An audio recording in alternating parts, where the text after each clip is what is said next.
Bir donishmand aytadi, dushman kerak bo'lsa, yaqin do'stlarni ko'paytir. Yaxshi dushman chiqmas begonalardan. Bugun kimdan pand yeyapmiz? Yaqinlarimizdan pand yeyapmiz. Chunki ularning oldi berdisida, muhabbatida, ular bilan har narsada haddan oshganligimiz uchun. Farzandimizni, o'g'limizdir, qizimizdir, ulardan pand yeyapmiz. Oilalari buzilyapti, ular tarbiyasiz bo'lyapti, harom yo'lga kirib qolyapti, zino qilyapti. Aytganimizga quloq solmayapti, kelajakda kerakli odam bo'lmayapti. Nega?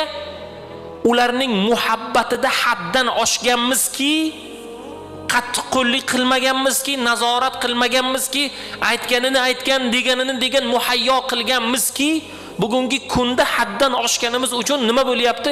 Ulardan pand yeb qolyapmiz bugun.